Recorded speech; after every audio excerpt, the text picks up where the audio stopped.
সারাদিন পার্সেল দিয়ে সে বাড়িতে আসার পরেই রাত 7টার সময় আমাকে দুজনে মিলে যেতে ধরেছে। আমাদের এখন চড়ক দেখতে নিয়ে যেতে হবে। বেরিয়ে পড়লাম বাড়ি থেকে ঠিক রাত তখন 8:30। আসল কথা এটা গায়ে হাওয়া ঢোকা বলে মনে হয়। হাই গাইস, আমি বলবো না কোথায় যাচ্ছি।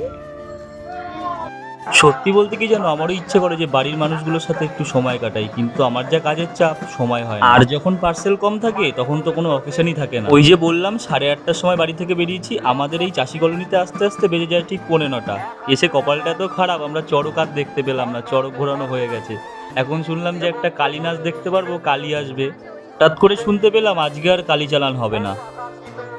আমাদের স্টল আর একটি কার্ড পেয়ে দেখুন আপনাদের সুপরিচিত গোপালের স্পেশাল কালী দেখা হলো না, আইসক্রিমে বাড়ি যাই। যারা এসেছেন যারা আসছেন। আমার দেরি হওয়ার কারণে আমার এই ভাইও আমার জন্য চড়ক দেখতে পারেনি।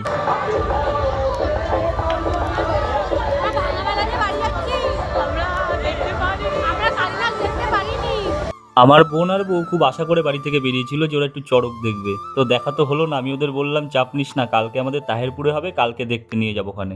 পরের দিন 7টার মধ্যে কাজ শেষ করে 7:30টার মধ্যে ঠিক পৌঁছে গেছিলাম চড়কের ওখানে। আমরা যতই কাজে ব্যস্ত থাকি না কেন, বাড়ির মানুষগুলোর জন্য একটু সময় বের করে দিলে তারাও খুশি হয়, নিজেরও খুব ভালো লাগে।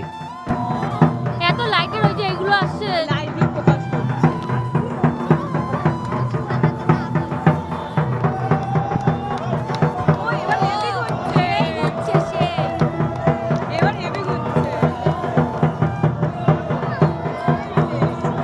সবাই মিলে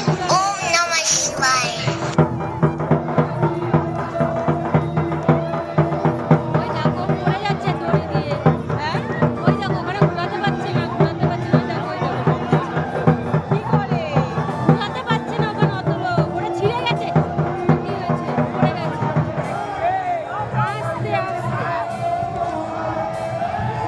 চড়ক দেখা হয়ে গেল এবছরের মতন। এবার একটু মেলায় ঘুরে এখন যাব বাড়ির দিকে। যাই করি না করি দেখো, কাল সকালে কিন্তু আমায় কাজে যেতেই হবে, তাই বাড়িতে গিয়ে দুটো ভাত খেয়ে যত তাড়াতাড়ি ঘুমাবো, কালকে সকালে তত তাড়াতাড়ি উঠে যেতে হবে আমাকে শান্তিপুরে পার্সেল আনতে।